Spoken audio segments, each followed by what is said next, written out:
WBO アジアパシフィック王座再獲得で世界挑戦を引き寄せるか、尾崎優。今度左のここちょっと狙っている感じ、右奥。こういうことですよね。決まるだろうし。でも一番ロマンを感じるのは4団体。ちょっと切れましたね。今のパンチですね。踏み込んできたり、ちょっと手を掴んできましたジェリー・フランシスコ。今日は狙ってます。これ向かい、ストレート。どよめきがいく。さあバランス崩したフランシスコ、色吹く、一気に。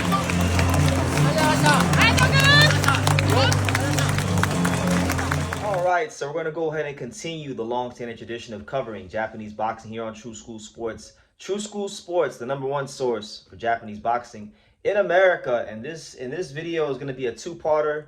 We're gonna put two very notable fighters, two notable fights over the last 2 days in Japan in one video. Two of the most skillful fighters in Japan were in action this morning and yesterday morning. You know, this morning we had Yuga Ozaki. The previous morning we had Hayato Tsutsumi. So we'll talk about both. These are two fighters I have a very high opinion of, and definitely important to watch their careers as both of them are knocking on the door of a world title shot.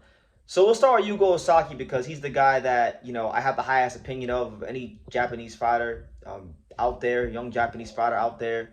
Yeah, I was in camp with him last year, and I know him. I know him on a personal level. I kind of know how he works, and I know the type of professional that he is. You understand?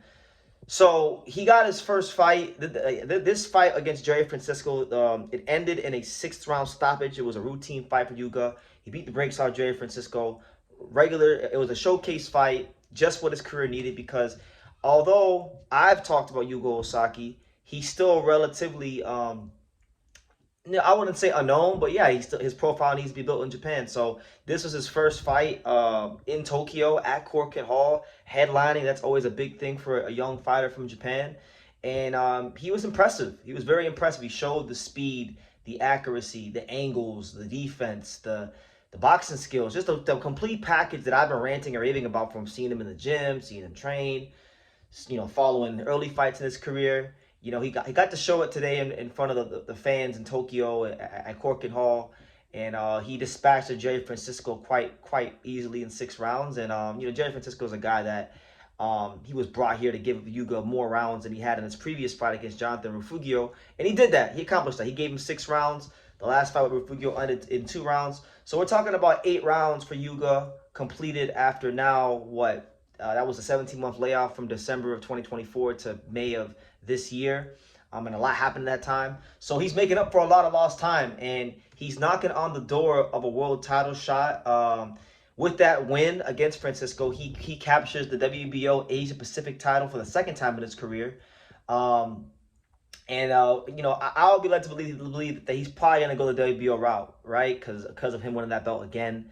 I know Gustavo Olivieri likes Yuga Ozaki a lot. In fact, the first time I might have met Yuga Ozaki at the Inoue Cardenas press conference, Gustavo Olivieri was there shaking hands and giving him a hug and everything. So that being said, I think he's going to go that route. And, you know, Rene Santiago is supposed to fight Dai Akira. I think the winner of that fight versus Yuga is an awesome fight, and I like his chances against both those fighters. But if not those guys, you know, obviously Yuga is also ranked number 8 in the WBC, so a showdown with a Shokichi Iwata, that could be imminent. You got also Yuga 8 in the IBF, so Thang Sak Simsiri. Me and Yuga have talked about that fight in the past. That would be an interesting fight because Simsiri is dangerous. We saw what he did in his last fight when he chopped up the southpaw Sergio Mendoza Cordova. So I like his chances against any of these guys. I've been ranting and raving about him for a long time. If you guys have been following my Japanese coverage, you know what I think about Yuga Ozaki. I believe him to be a special talent. So I have full confidence, no matter who he fights, he's going to come out victorious and be a world champion in the next, you know, was it 6 to 10 months, 6 to 8 months, I would even say. And shout out to All Star Boxing and Treasure Boxing Promotions. You know, they've gotten active again, so respect to them. Masayuki Ito really seems to be pouring his investment into Yuga, so respect to him. I'm glad to see Yuga get the credit he deserves, because I sit here and there's a lot of Japanese fighters that I don't think are that great, and they get a lot of this push from the powers that be in Japan. And this is a guy that's a real deal, like creme de la creme, top shelf talent. And I think every dollar should be exhausted into letting not just the Japanese public know, but the boxing public know who this young man is. And this young man is a very, very dynamic fighter that boxing fans would love. So, yeah, Yuga gets to win, and I look forward to seeing him fight for the world title in the next 6 to 8 months. But I would personally like him to fight at least one more fight before then and get some rounds. I would say someone like, you know, Reggie Sugarnob, Seven Anthony Chinga, Jesse Espinas, people like that, Jairo Noriega. Those are the kind of fights I feel like he should be involved in next. And then, because all those guys have either been champion, fought for the world title, things like that, veteran fighters. If he could, that would be perfect, because I think those are the kind of fights that will give him rounds. And if those guys can't give him rounds, that already shows you he's above that level, and he should be fighting for the world title. So I would like those kind of fights for him next. But yeah, Yuga did his thing, and I look forward to seeing what he's going to become, because I really do feel like if he puts this all together, he's a guy that I think will be champion from 108 pounds. So 108 pounds, 112, 115, and 118. I think he could be a 4-division champion. But that's my opinion. We'll see how it goes, and hopefully he can continue to do great things in his career. So that's Yuga Ozaki. He was the only one in action. Switching gears, you had Hayato Tsutsumi, one of the most skillful 130 pounders in the world. He's been out of the ring for a while. We knew that he was supposed to fight for the world title when Jazza Dickens had it earlier in the year, or was it back in December? He wound up pulling out of that fight. So he's been out of the ring for a while with injuries and things like that. He was taking on in this fight Felix Bautista, you know, big knockout record, 14-0, big knockout ratio. But Felix Bautista had only fought guys in the Dominican Republic, so he was an unknown commodity. He was a lower ranked guy in the rankings, but I give Felix Bautista his just due. For them 2 rounds, because the fight ended in 2 rounds, so Hayato Tsutsumi stopped him in 2 rounds, but for those 2 rounds, he came to win. He wound up clipping Tsutsumi in the latter part of the first round as the bell rang.